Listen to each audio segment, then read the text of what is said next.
Good morning and welcome to the NBA Daily presented by eBay. I'm Dave DuFour, and coming up, we've got Tony Jones here to talk about the Philadelphia 76ers, all things Sixers, and whether Joel Embiid can play 55 games this season. Yes, it's that bleak.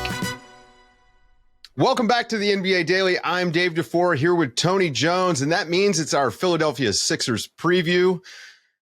Tony, the injury bug already to start the year for the Sixers. I mean, we get to media day and we're already asking questions about who's going to even be available for this team.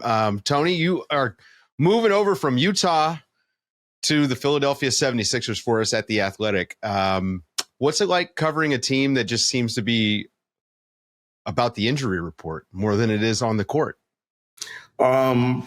I think the best answer right now is I don't know because I haven't covered them yet. But fair. I mean, this is not a 1 week, 2 week thing or a 1 month, 2 month thing. This is something that's pretty much started in February 2024 with Embiid's knee injury at Golden State, and it hasn't ended since. It was the main driving force behind them starting 2-12 last year en route to a 24-58 season. And it's just been kind of, it's just been kind of continuous ever since. And it continued with, obviously Jared McCain's injury, where he tore the MCL in his knee last year. And then he tore the ligament in his thumb right before training camp started. So, this team has consistently been not healthy. And this is a team that obviously, Daryl Morey, envisioned when he put together, that it would compete for a championship when, he put it together and he signed Paul George last year or last summer. And, it's been anything but that so far. Yeah. So, like you mentioned, last year they won 24 games, and it was just an unmitigated disaster. The one bright spot, Jared McCain, as you mentioned, tore his MCL and wound up missing most of his rookie year.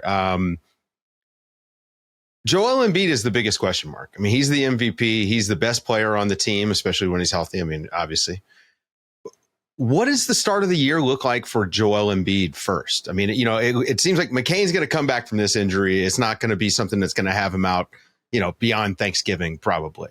Paul George, not sure if he's going to play, but none of this matters if Embiid's not out there, right? The thing with Embiid, I don't, it's something to the point where, it's hard to pinpoint and you can't really definitively say. What we know is that, the signs are positive so far. He's been on the court. He's been running up and down. He's been playing 5-on-5. When we saw him after practice last weekend, he didn't have the bulky knee brace that, he dealt with, last year. He displayed some athleticism just in playing around. I saw him, bounce the ball off the floor and dunk it off an alley-oop. I've seen him, after practice, after a full workout, still going through a shooting workout when, normally after practice, after a workout, after a game last year, he was wrapped in ice, like he was the mummy. So, those are the signs that are positive. The ambiguous part of it is that, Joel and the Sixers medical team, they will not commit to, a hard return date to where he's going to play. So, what we're wondering is he in fact going to be ready on opening night? He did not play in the two preseason games in Abu Dhabi, but he was a part of the festivities. He spoke to the crowd in Abu Dhabi before game one. He and Jalen Brunson of the New York Knicks, so he made the trip out to Abu Dhabi, which is a positive sign that he made two 15-hour flights with the knee. Mm-hmm. So you add 2 and 2 together, you add 4 and 4 together, and you're like, okay, he's in a better place than he was certainly at this point last year. But the question is he going to be ready for opening night? And then the question is, if he is ready for opening night, how many games does he play? Right. What we saw in the first 2 preseason games is that if you can make as close to a definitive judgment, is that, this team, it needs its guys. Yeah. Because there are some holes in this roster to where it's like, okay, the team needs the sum of its parts. It needs Paul George to play. This roster needs Paul George to play. It needs Joel Embiid to play. It needs Tyrese Maxey to play. And, if you're going through a stretch where 2 of those 3 are not playing, it's going to be hard to make up for some of the other shortcomings of the roster in other ways. So I think that this team is dependent on, how many games it's able to get from either all of its big 3 or either 2 of its 3 big 3. Last year, we never really got to see the version of the team that they had put together. They signed Paul George, they got Kelly Oubre. They had made a lot of moves that I liked, but we never got a chance to see that team. And this year's team is different. They did make some changes. What do you think is the biggest change that they've made between last year and this year, when we're looking ahead to the 25-26 season? Well, I think the biggest change that they made between last year and this year was made at the deadline, which is they got Quentin Grimes. Right. And, he immediately, made his mark as a starter. He immediately, made his mark as a guy who could go out and score the basketball, where previously in his 2 stops in Dallas and in New York, we weren't sure. We were sure that he was a good role player, or a good 3-and-D guy, but he showed some scoring chops in that last month, in the month of March, that he hadn't displayed elsewhere.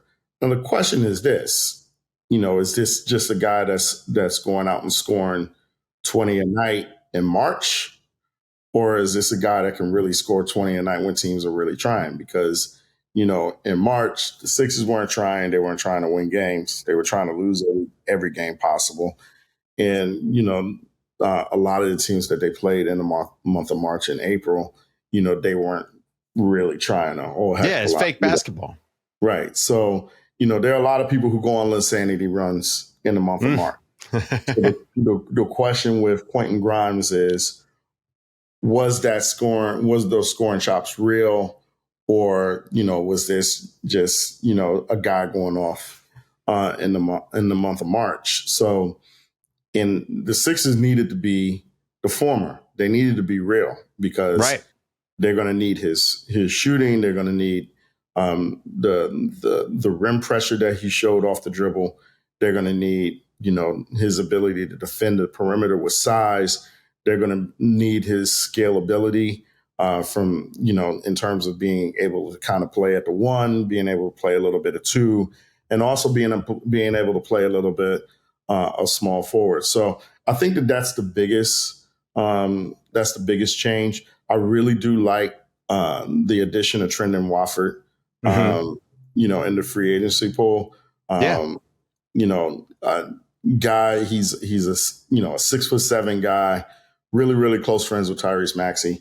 But he's a 6'7" guy that can kind of do some unique things as a power forward in terms of running an offense and initiating an offense. And he's a really good passer, which is important because I think that the rest of the roster, a lot of the roster, lacks dynamic passing.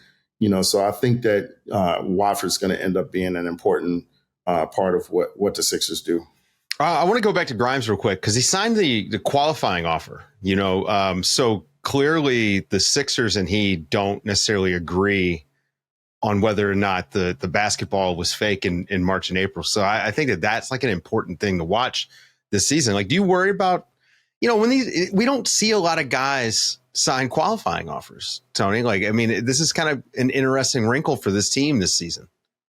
Well, okay. So before we get to that, Should I mention VJ as one of the biggest changes that they've Why made? not? I mean, listen, that's or like do we got a dedicated question to VJ? well, no. This is the perfect time to talk about VJ Edgecombe. I mean, a dedicated question, but I want to answer your question. How often does a team that has players the caliber of the Sixers, right, wind up with this high of a lottery pick? It doesn't happen often. And I mean, we could go back to the Warriors and they drafted James Wiseman. My assumption is people feel a little bit better about this Edgecombe pick. Talk to me about him. Well, I think that he's a guy who has a star. He has a star outcome if he hits, 100% of his ceiling. Sure. Yeah. He's, right away, a 5% athlete. He's a guy who, I think right away can play minutes at the NBA level. I think he's capable of 20 or 25 minutes a night in a competitive NBA situation right now. I think that there's a chance that he's, an opening night starter if enough people don't play. Like if there's no Joel Embiid, if there's no Paul George, if there's no Trendon Watford, I mean, we might be looking at VJ Edgecombe as your starting shooting guard with, Quentin Grimes playing the three on opening night. So, there's a lot of things to like about him. His teammates, they think the world of him. Kelly Oubre said that he thinks that, VJ has the highest upside of anybody in the class. Mm-hmm. I would probably disagree with that because I think Cooper Flag is going to be special. But I see where Kelly's coming from. Like, I think that VJ Edgecombe has a chance, to one day be an all-star at the NBA level. He's super athletic. He's very smart, super, super, super competitive dude. Plays bigger than his height, defends bigger than his height.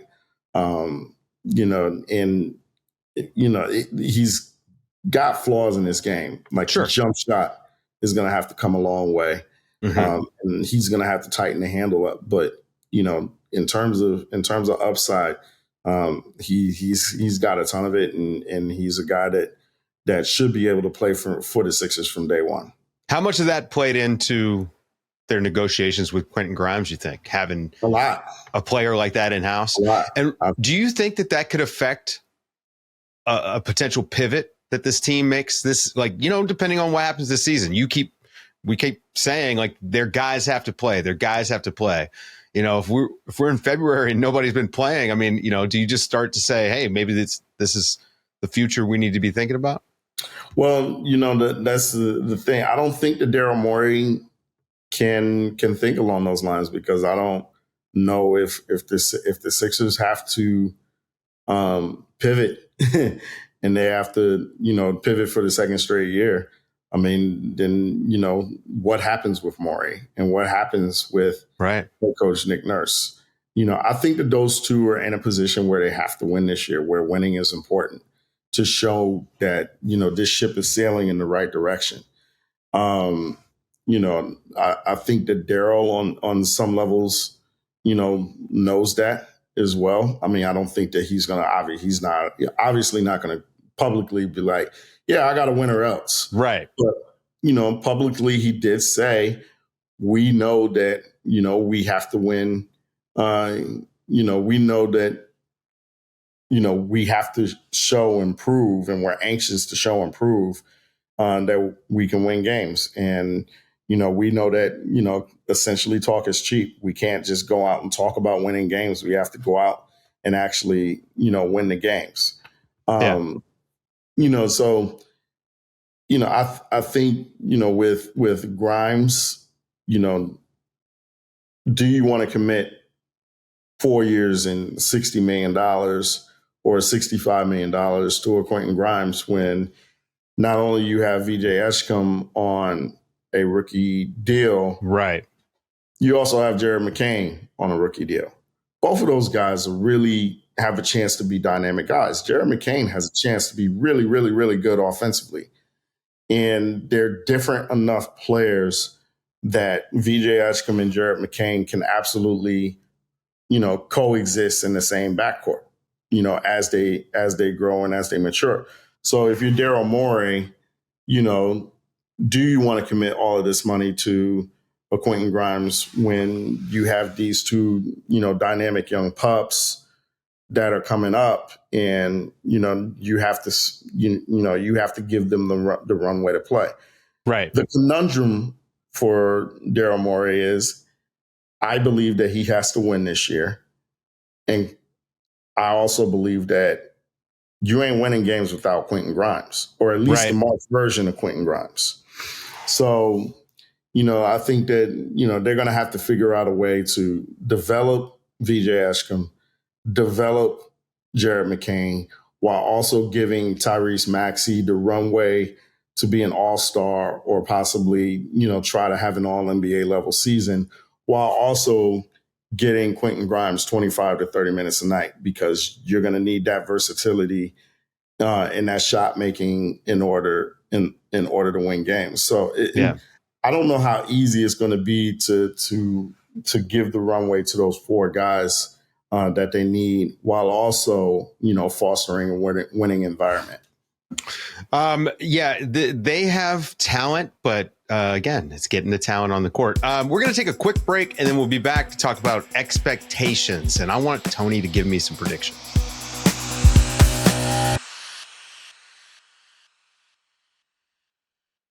All right, Tony. I wanted expectations for this team. It's tough because it's the injury thing. It's always the injury thing. And it's two guys now. It's not just Embiid. It's Embiid and Paul George. What are your expectations for Paul George this season? I think the hope is I think if you gave the Sixers truth serum, I think that they would hope that Paul George plays 65 to 70 games this season. My question there, I have two questions with Paul George. Number one is, can he play 65 to 70 games this season? That's a big question. Number two, my question with Paul George is he washed? That's my real question with Paul George. Last year, he did not play well. No. He didn't have his usual burst. He didn't have his usual athleticism. He didn't have any pop off the dribble. He couldn't get by anybody. Everything that he had, most of the shots that he had to take were, contested, whether they be long twos, long threes, or whatever. And the question is, was that a one-off? Was that just Paul George, kind of being hurt all year? He played 41 games, so he missed half the schedule. Was that him, a byproduct of him being hurt and never getting into a rhythm? Or is that Paul George being 34 years old, now being 35 years old, and actually hitting the cliff, overnight? 2 years ago, he was an all-star. He was really, really, really good 2 years ago with the Clippers. He went from all-star, all-NBA level guy to really not playing well. And, the question is, can he bounce back? So, there are some things that are imperative for Paul. Number one, it's imperative that he get healthy. Number two, it's imperative that he get 100% healthy so that he can stay healthy, so he's not, in and out of the lineup. The Sixers can't use him. They need him in the lineup. Yeah. I think the Sixers can still be competitive if they have their entire team without Joel Embiid, and Paul George is there, and Tyrese Maxey is there, and Jared McCain is there. I think Jared McCain is going to be a heck of an offensive player, and if he's healthy, he's a guy that can, if Joel Embiid is not there for the most part, and you need these three guys to all average. You need three guys to all give you in between 20 points a night. Jared can give you 18 to 20 points a night, if needed. So, but Paul's got to tie it together. They don't have, their wing play right now consists of three guys. It consists of Paul George, it consists of Kelly Oubre, and it consists of Justin Edwards. Yeah. And Justin Edwards basically has not hit a shot this preseason yet. And he essentially didn't hit a shot in summer league either. So right. How much are we counting on Justin Edwards? Maybe you can scale, Paul George up because Trendon Watford is there. So, you have him playing a lot of power forward. The beauty of Watford is he can still handle the ball and he can still do a lot of things that a wing can do, except that he's in a power forward's body. But that means Paul has to be healthy because that means Paul's got to chase threes around. Yeah. So there's a lot of things that have to be answered by Nick Nurse. There's a lot of questions that have to be answered, how this roster should be used and what's the best way this roster should be used. But he's got to have the guys to make the data to make the decisions. So it all comes back to like one thing, no matter what the circle is. Yeah, I mean, on paper, again, they have all this talent. It's just get that talent on the court. It's why they're so hard. I mean, they're hard to even talk about in the future sense, right? Like, how do you predict anything? Much less, I mean, you literally do not know what the lineup is going to be on opening night, right? That's what this team is, and it's every single season. Is there anybody on the roster you see getting traded this year? If they, let's say, things are going great, they think they got a move they can make, or things are going poorly and they think they need to make a move. Who's the guy that's going to get moved? Well, I would have said Quentin Grimes, but now he's got no trade clause. That's right. No trade. Yeah. So, I mean, I would have, here's the funny thing. Here's the irony thing, right? Like, I'm coming over from the Utah Jazz. Mm-hmm. The player in the NBA that this roster most needs plays for the Utah Jazz. You know who I'm talking about? Lauri Markkanen? Yes. Yeah. Oh my I think God. that would help them quite a bit. Yeah. This roster had a 7-foot power forward who shoots 43% on 8 threes a night. And is also a lob threat. And also, oh my God, Joel Embiid's not here. Let me just play Lauri Markkanen at the center spot and just spread everything out. Like, it would be great. Like, so if you're Daryl Morey and you have the Clippers 28 first round pick from the James Harden, the Clippers 29 first round swap,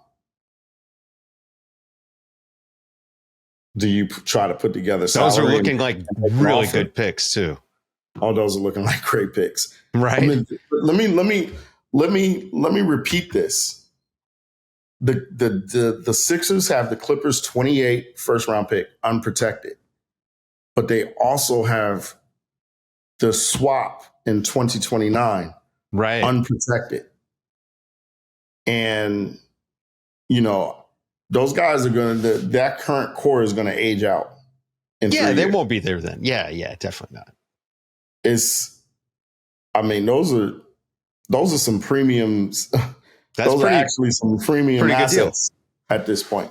Now, would you do that? Let me ask you, would you do that regardless of whether Embiid is having a healthy season? You just think get Markkanen and you can get to the playoffs?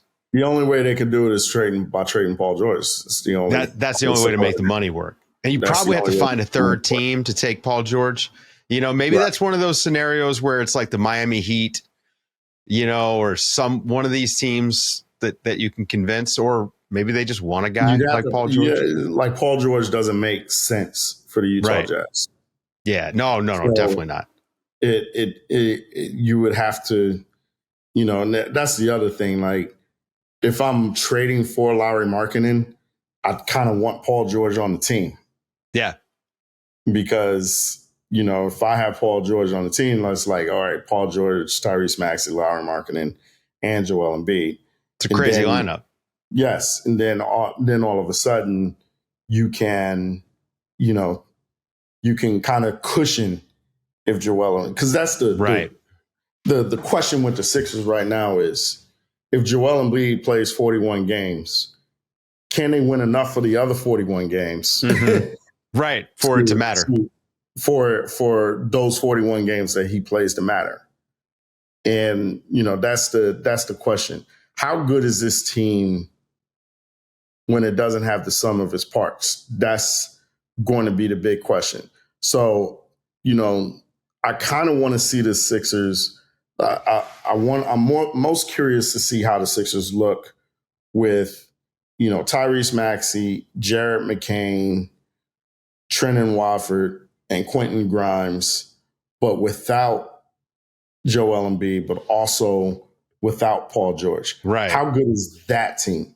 Because to me, that team is going to determine what the Sixers ceiling will be for whatever games that Paul George and Joel Embiid do play.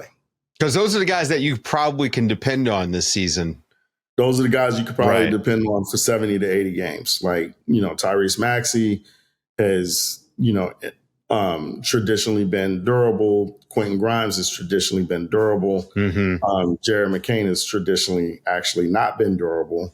Right. But, those are fluke. To me, those are, they've both been fluke injuries. Yeah. But, when you look at, when you look at what this Sixers team is going to be, it's got to be what's the Sixers team in the meat and potatoes of the season, and how many games can that Sixers team win, as opposed to when Joel Embiid is there and when Paul George is there and everybody's there and everybody's healthy. You would hope that if the Sixers make the playoffs, you have that team, obviously, because that's the team that can win, at the highest level. But you also want the team that can win. You also need the team that can win without those two. Yeah. All right. Give me the prediction. What's the most realistic outcome that you imagine here? Is it another disaster, or does everybody save their jobs for another season? Jesus Christ, I don't know. All right. I'm going to say, so do you have a proverbial weapon to my head? No, I mean, no, I'm not a violent person, Okay. Tony. Okay, that's right. The weapon can be your index finger. Sure, metaphorical. Yeah, metaphorical. Yeah, metaphorically, this is what I'm going to say. I'm going to say Joel Embiid plays 55 games. Okay. I'm going to say that Paul George plays 68 games. Okay. I think I'm being generous. I might be kind and generous here. Yeah. We're going to say that. Okay. And we're going to say that Jared McCain comes back on November 5th and, he plays 70 games. Cool. Okay. They're having a healthy year. Yeah, that means they're having a healthy year. Right. So now I'm going through the Eastern Conference. I think the New York Knicks are the best team in the Eastern Conference. Okay. Cavs are better. I think the Cleveland Cavaliers are the second. Well, New York and Cleveland, they're 1-2 in the Eastern Conference. Orlando, I think, is the third best team in the Eastern Conference. I think that Atlanta is the fourth best team in the Eastern Conference. You have them over Milwaukee. I have them over Milwaukee. So, now you've got Milwaukee. I think Milwaukee is going to be really good. I still think Indiana is going to be really good because Rick Carlisle is the way they play. Coach. Yeah. And, and I think Andrew Nembhard is going to be really good at the point. I do think that they're going to be hurt by losing Miles Turner. Sure. But I think that they can make up for Tyrese Maxey better than they can make up for losing Miles Turner. Tyrese Halliburton. But yeah. I meant Halliburton. Yeah, I know. Yes. I know. You know what I meant. I know. So, you've got Milwaukee, Boston, Indiana. That's 7. The Miami Heat are going to be there in some capacity. That's 8. What am I missing? Who am I missing? How do you feel about the Bulls? I don't think they stink. Yeah. I actually Toronto like the Raptors a little bit. Toronto will be better. Will be better. They've got better players. They've got better players. So it's an easier East at the top because of Boston and Right. Indiana, but it is not actually that much of an easier East overall. I'm glad that you brought that up, Tony. I think the depth of the East is actually better than people give it credit for. Is 55 games of Joel Embiid enough for them to be in the top 6 in the East? That's the question, right? Then they need 70 games from Tyrese Maxey and Paul George. And you think 55 would get it done? 55 from Embiid, they win enough games. If you get 55 from Embiid, but that's the other thing. It can't be Joel Embiid from last year where he limped around for 15 games. You know, that Joel Embiid only averaged 23 points and 8 rebounds a game. Those were his worst numbers. Those were his worst numbers since, you know, Joel Embiid actually became Joel Embiid. Right.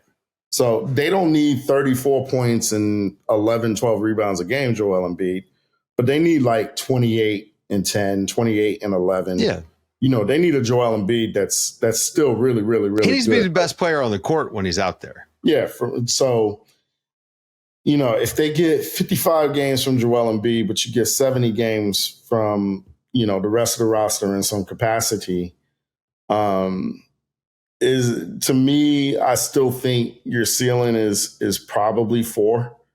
I still think Cleveland, New York, and Orlando, as long as Orlando stays healthy, because they always have some issues as well. Yeah. I think those 3 are still organically better, but I can see them getting as high as 4th under those pretenses. That feels crazy to me. I can't see it, Tony. I cannot. Even with 55 games of Embiid, I just don't think it's enough. So if you have 55 games of Embiid and you have 70 games of Paul George and Tyrese Maxey, what's the ceiling for you? I mean, it's the play in. You know, I have him in that somewhere 7, 8, 9, 10. And to me, you start asking, is it worth it for that? You know, to get out of there? If they could squeeze into the playoffs, you know, and Embiid is totally healthy, I think you say, yeah, that this was a good gamble. But it just 55 games of your best player just is not enough unless you have. I don't think that they can make up for what they're missing with Embiid in the same way they can make up for it when Paul George isn't out there, right? They just don't have that.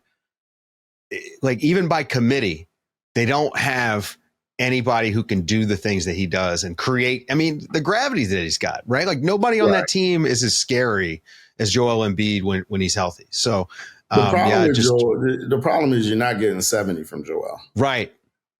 Like, you're not getting that. Like, 55 is like we're getting close to we're either getting close to ceiling or we're at ceiling there. If they could have a Clippers like season like they did last year, where they, Kawhi doesn't come until later, they are pretty good, but he takes them to this next level.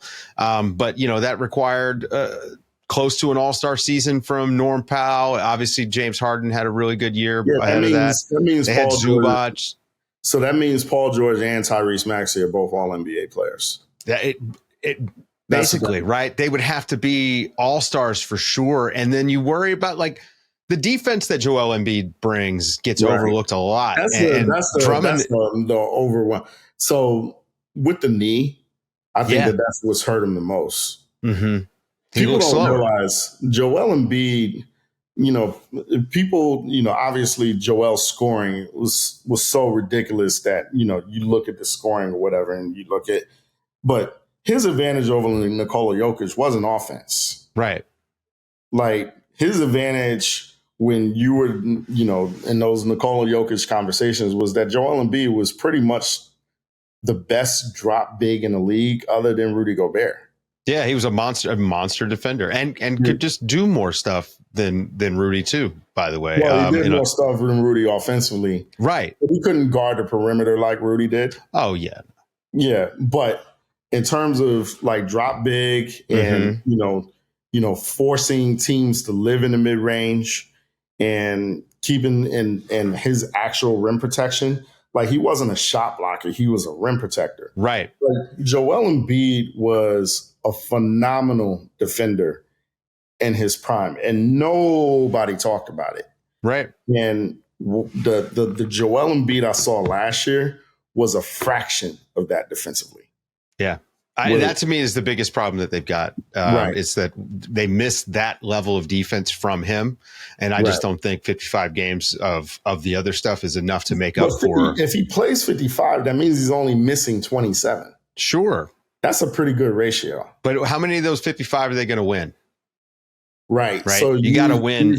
You've got to win 80% of them. 40. You've got to win 40 of those 55. Yeah. And then the 27, let's say you lose 20 of them. Which is crazy. You're still 47 and 35. Right. That's crazy. Anyway, all right, we got to go. We could do this all day. Tony, man, I'm really excited that you're going to be covering the Sixers. Number one, because, hey, the Jazz have been, they've been collecting assets the last couple of years. So it means, you get to be a little bit more relevant. It's been a slow wind with the Jazz. Yeah. So we're going to go over here. Tony and I, we used to do a podcast about the Jazz called Game Notes, had really good music. Yes. But so we're going to get a lot more Tony Jones on the show this year. Everybody go and read Tony over at The Athletic. He's going to be covering the Sixers for us there all year long. Tony, we'll talk to you soon. Everybody, thank you for listening. Go and, rate, review, like, subscribe, do all those things in all the places. Thank you very much. We'll be back tomorrow with more team previews.